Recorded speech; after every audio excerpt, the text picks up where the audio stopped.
भारत में होने वाले जो आइंदा इलेक्शंस हैं, इंतखाबात हैं, और अगर आइंदा इंतखाबात में मोदी को फिर मुंतखब किया गया, ये याद रखिए कि मोदी साहब की तरफ से एक नया सरप्राइज आ सकता है। अगर इंतखाबात में नरेंद्र मोदी ही जीत जाता है या बीजेपी दोबारा आ जाती है, वो कहती बड़ा ही तबाहकुन साबित होगा। अभी इंडिया के अंदर जो है वो 18th जनरल इलेक्शंस जो हैं वो होने जा रहे हैं और तमाम सर्वेज एक ही बात कह रहे हैं कि नरेंद्र मोदी जो है वो ये इलेक्शन जीत जाएंगे। देखिए जो कंसेप्ट आया है जब से ये मोदी पावर में आया है, जो सरप्राइज इंडिया ने पाकिस्तान को दिया।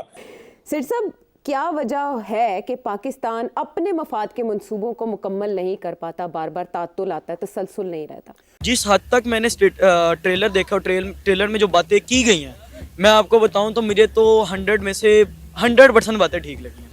वो कैसे, जैसे कि उसमें बताया गया है कि टेररिज्म पे सियासत होती है, तो ये बात सच है कि किया जा रहा है। तो हाँ, कश्मीर के अंदर भी ऐसा मुमकिनात हैं और ऐसा हो रहा है। आज तो आप उनकी एक स्टेट के रेवेन्यू के बराबर पैसे नहीं कमा पा रहे। क्या तो सही नहीं, अब काफ़ी डेवलपमेंट हो गई है वहाँ पे कश्मीर में, क्योंकि वो सैरगाह के लिए उन्होंने मुझे भी मेरा दोस्त उसने कहा है कि आज़ाद कश्मीर तो जम्मू कश्मीर के आगे कुछ भी नहीं है। डेवलपमेंट के लिहाज से वहाँ पे इतना उन्होंने उसको फैसिलिटेट कर दिया पूरे जम्मू कश्मीर को। तो हिंदुस्तान का तो जो सक्सेस का सीक्रेट है वो इससे ऑपोजिट है। वहाँ जितने कॉन्ग्लोमरेशन हुई है, जितने बड़े कारोबार एक्सपैंड किए हैं, जितने बिलियनियर्स बने हैं, उतनी इकॉनमी ने ग्रो की है।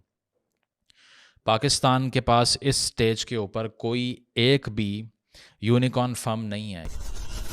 हेलो फ्रेंड्स, जय हिंद। हिंदुस्तान स्पेशल में आपका स्वागत है दोस्तों। जैसा कि दोस्तों आपने क्लिप में देखा, पाकिस्तानी मीडिया ये चर्चा कर रहा है कि प्राइम मिनिस्टर मोदी तीसरी बार आकर हमें बड़ा सरप्राइज देने वाले हैं। पाकिस्तान अभी भी पिछली सर्जिकल स्ट्राइक को नहीं भूला और उसी का हवाला देते हुए पाकिस्तानी मीडिया यह बता रहा है कि मोदी तीसरी बार हमें कोई बड़ा सरप्राइज देंगे। आपको पता है दोस्तों, भारत पाकिस्तान ऑक्युपाइड कश्मीर को अपने साथ मिलाना चाहता है और पाकिस्तान ऑक्युपाइड कश्मीर के लोग भी भारत के साथ आकर कश्मीर वाली सुविधाएं लेना चाहते हैं। दूसरी तरफ गले तक कर्ज में डूबे पाकिस्तान ने कंगाली की हालत में आम चुनाव करवाए। चुनाव के बाद अभी सरकार तक नहीं बनी कि पाकिस्तान के भावी प्रधानमंत्री एक बार फिर IMF की शरण में पहुंचने वाले हैं। पाकिस्तानी मीडिया की रिपोर्ट्स के अनुसार पाकिस्तान की आने वाली सरकार अपना बकाया अरबों का कर्ज चुकाने के लिए अंतर्राष्ट्रीय मुद्रा कोष से कम 6 अरब डॉलर का नया कर्ज मांगने वाली है। रिपोर्ट में कहा गया है कि पाकिस्तान IMF के साथ इस फंड के लिए बातचीत करना चाहेगा। दोस्तों, नई हुकूमत भारत में आने वाली है और ये याद रखिए कि मोदी साहब की तरफ से एक नया सरप्राइज आ सकता है। पिछली दफ़ा तो सरप्राइज इंडिया ने पाकिस्तान को दिया, लेकिन इस दफ़ा क्या सरप्राइज हो सकता है, क्योंकि डोमेस्टिकली तो पाकिस्तान नैरेटिव को कैटर कर सकता है, इंटरनेशनली इंडिया का जो नैरेटिव था दुनिया ने उसको माना था। ये चीज़ें बड़ी इंपॉर्टेंट हैं। अब देखिए, इंडिया के अंदर just you have to understand prime minister Modi how powerful, how successful and how single handedly he is taking India's politics.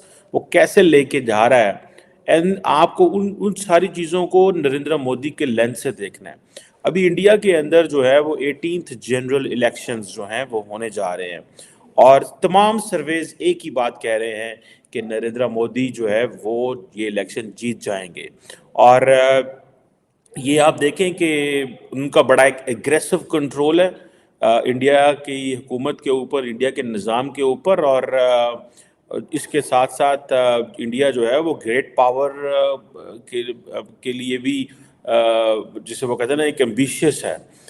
अब फॉर एग्जांपल आप देखें, इंडिया की जो पॉलिटिक्स है उसमें उन्होंने मोदी फैमिली गांधी फैमिली को तो ऑलमोस्ट ख़त्म कर दिया। ठीक है जी, आप देखें जैसे हमने कहा 15 साल पिछले एज ए CM और 10 साल ये, अगर 15 साल ये होते हैं तो 2029 तक नरेंद्र मोदी के, तो वो जो जवाहरलाल नेहरू उस वक्त जो प्राइम मिनिस्टर इंडिया के हुआ करते थे फ्रॉम 47 टिल 64, और फिर नेहरू साहब की जो डॉटर थी Indira Gandhi from 66 to 1977 and again फिर फ्रॉम 1980 टू 84 उन्होंने जो हुकूमत बनाई। लगता ये है कि वो जारी बात है वो बड़े पॉपुलर थे, वो सारा कुछ था, लेकिन लगता ये है कि नेहरू जो गांधी साहब और जो नेहरू का जो टेन्योर था वो सारे का सारा इतना लंबा रहा और इंडियंस उससे इतने खुश नहीं रहे, जिसकी वजह से उन्होंने एक नया फ़ैसला किया और वो फ़ैसला नरेंद्र मोदी के हक़ में था। लेकिन याद रखें दोनों पॉलिटिकल पार्टीज के दरमियान, कांग्रेस हो या बीजेपी के दरमियान, मेजर आइडियोलॉजिकल डिफरेंस है।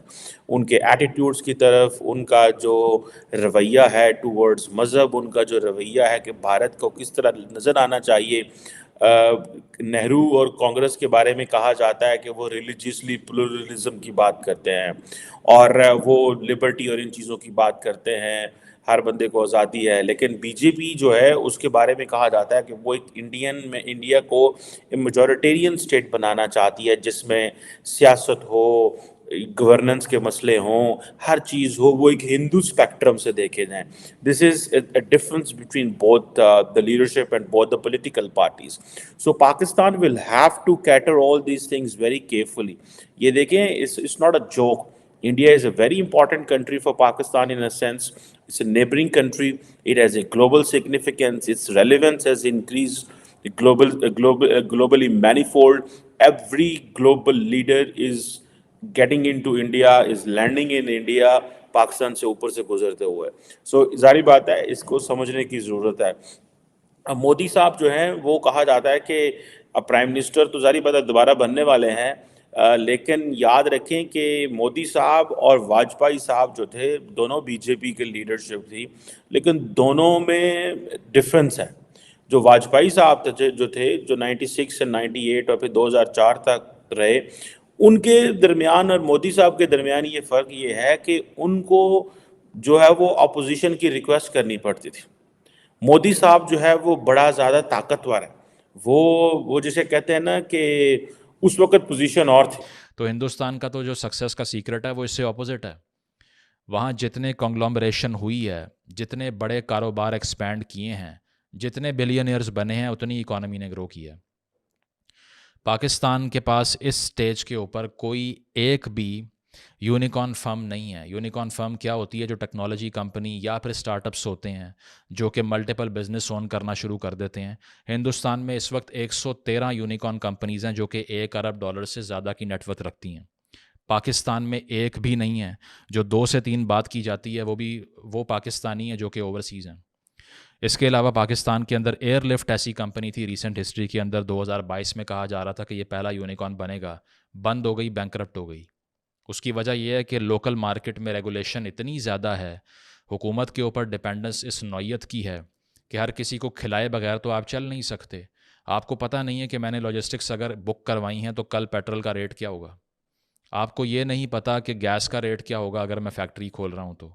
आपको ये भी नहीं पता कि गैस आएगी भी या मिलेगी भी या नहीं मिलेगी। तो फिर कौन यहाँ पर इन्वेस्टमेंट करने के लिए आएगा? अगर 5 मरले का प्लॉट भी लेना हो ना, तो हम जाकर पहले ये सर्च करते हैं कि जिस जगह पे ले रहे हैं वहाँ पर इंस्टेबिलिटी तो नहीं है, वहाँ पर कोई मेरी फ़ाइल तो नहीं फेक बना के कोई और क्रिएट करके दावेदार बन जाएगा कारोबार का।